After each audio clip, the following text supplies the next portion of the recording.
محترم ناظرین السلام علیکم، بسم اللہ الرحمن الرحیم۔ شروع اللہ کے نام سے جو بڑا مہربان نہایت کرم کرنے والا ہے۔ دوستو، ابھی تک اسلام کی دعوت کا عملہ عام نہیں ہوا تھا، لیکن مخلص مومنین کے جوش و جذبے اور سچے دل سے عبادت کرنے والے مردوں اور عورتوں کی تعداد میں اضافہ ہوتا جا رہا تھا۔ اب ایمان لانے والوں میں اکثر نوجوان تھے۔ اس سے پہلے ایمان لانے والے جن ہستیوں کا ذکر پچھلی ویڈیو میں ہو چکا ہے، ان کے علاوہ وہ کچھ اور لوگ بھی شروع میں اسلام میں داخل ہو گئے تھے۔ یہ لوگ رسول پاک صلی اللہ علیہ وآلہ وسلم کے چچا زاد بھائی زبیر اور جعفر رضی اللہ تعالیٰ تھے۔ پھر آپ صلی اللہ علیہ وآلہ وسلم کے دوسرے رشتہ دار پھوپھی امیہ کے بیٹے عبداللہ بن حبش اور ان کے بھائی عبید اللہ رضی اللہ تعالیٰ اور ان کی خالہ کے بیٹے ابو سلمہ رضی اللہ تعالیٰ تھے۔ آپ کی والدہ کی طرف سے رشتہ دار قبیلہ زہرہ کے ابو وقاص کے بیٹے سعد رضی اللہ تعالیٰ اور ان کے چھوٹے بھائی عمیر رضی اللہ تعالیٰ بھی ایمان لائے تھے، لیکن آپ صلی اللہ علیہ وآلہ وسلم کے چاروں چچاؤں میں سے کسی نے بھی آپ صلی اللہ علیہ وآلہ وسلم کی دعوت کو قبول نہیں کیا تھا۔ ابو طالب نے اپنے دونوں بیٹوں جعفر اور علی کے اسلام لانے پر کوئی اعتراض نہیں کیا، لیکن اپنے بارے میں کہا کہ وہ اپنے باپ اور دادا کے دین کو چھوڑنے کے لیے تیار نہیں۔ عباس رضی اللہ تعالیٰ ڈال مٹول کر رہے تھے اور حمزہ رضی اللہ تعالیٰ بھی اس پیغام کو سمجھنے سے معذور تھے، لیکن اس کے باوجود دونوں نے رسول اللہ صلی اللہ علیہ وآلہ وسلم کو اپنی مکمل حمایت کا یقین دلایا تھا۔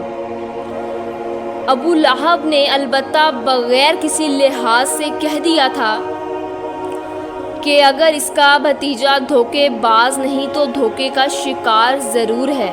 اسی پر قرآن پاک کی آیات نازل ہوئی کہ اپنے قریبی رشتہ داروں کو خبردار کرو۔ جب یہ آیات نازل ہوئی تو آپ صلی اللہ علیہ وآلہ وسلم نے حضرت علی رضی اللہ تعالیٰ کو، جنہیں آپ نے حضرت خدیجہ سے نکاح کے بعد اپنے چچا کا بوجھ کم کرنے کے لیے اپنی کفالت میں لے لیا تھا، ان کو بلایا اور فرمایا، مجھے اللہ تعالیٰ نے حکم دیا ہے کہ میں اپنے خاندان والوں اور قریبی رشتہ داروں کو خبردار کروں۔ یہ کام اکیلے میری طاقت سے باہر ہے، لیکن تم میری مدد کرو۔ ایسا کرو کہ کچھ روٹیاں، ایک بکرے کی ران اور ایک پیالے میں دودھ کا انتظام کرو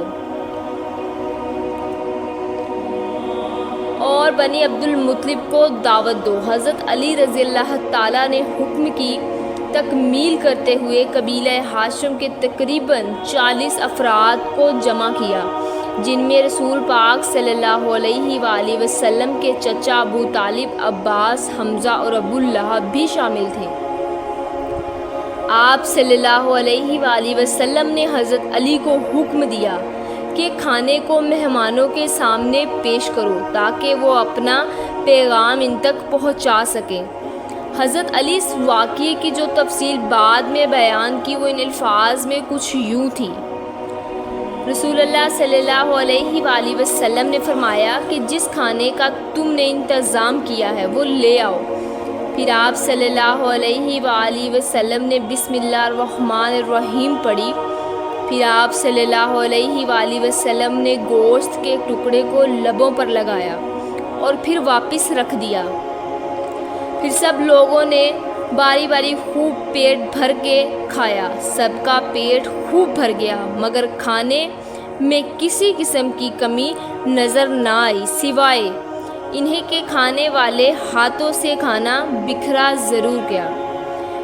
میری جان کی قسم، اگر کھانے والے ایک ہی آدمی ہونے تب بھی وہ کھانا اتنا تھا کہ ایک آدمی کا پیٹ بھرنے کے لیے کافی ہوتا۔ اس کے بعد رسول اللہ صلی اللہ علیہ وآلہ وسلم نے فرمایا، انہیں دودھ پینے کے لیے دو۔ حضرت علی فرماتے ہیں کہ میں پیالہ لے آیا۔ ہر فرد نے تسلی سے دودھ پیا حالانکہ دودھ کی مقدار اتنا ہی تھی کہ صرف ایک آدمی کو کفایت کر سکتی تھی۔ اب جبکہ رسول پاک صلی اللہ علیہ وآلہ وسلم اپنی دعوت کا اصل مقصد بیان کرنے ہی والے تھے، جس کے لیے یہ دعوت رکھی گئی تھی، تو ابو لہب نے یہ کہہ کر محفل کو درہم برہم کر دیا، تمہارے میزبان نے تم پر جادو کر دیا ہے۔ دوسرے دن آپ صلی اللہ علیہ وآلہ وسلم نے حضرت علی رضی اللہ تعالیٰ کو بلایا اور ویسی ہی دعوت کا حکم دیا جیسے کہ کل اہتمام کیا تھا۔ حضرت علی رضی اللہ تعالیٰ نے حسب حکم تمام انتظامات مکمل کیے۔ اس بار ایک محتاط اور خبردار تھے۔ آپ صلی اللہ علیہ وآلہ وسلم نے موقع کو ضائع ہونے کے کسی بھی امکان سے بچتے ہوئے حاضرین کو خطاب کرتے ہوئے فرمایا، بنی عبد المطلب، میں تمہارے پاس ایک ایسا پیغام لے کر آیا ہوں جس میں تمہارے لیے دنیا اور آخرت کی بہترین نعمتیں ہیں۔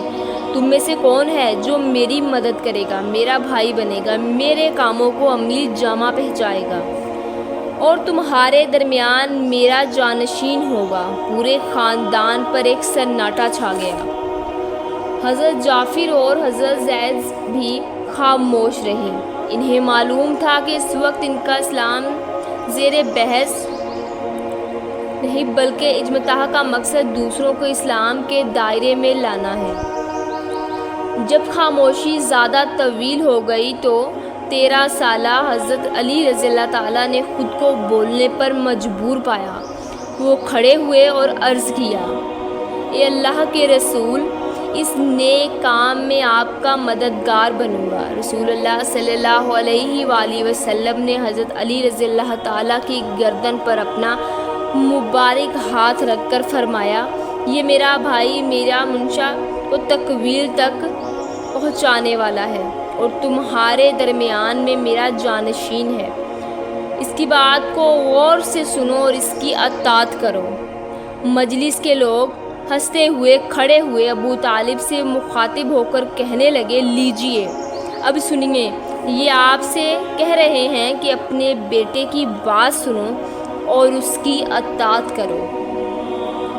امید کرتے ہیں آپ کو ہماری آج کی ویڈیو اچھی لگی ہوگی۔ ایسی مزید ویڈیوز دیکھنے کے لیے ہمارے چینل کو سبسکرائب کریں، لائک اور کامنٹس کریں۔ ملتے ہیں نیکسٹ ویڈیو میں۔ اللہ حافظ۔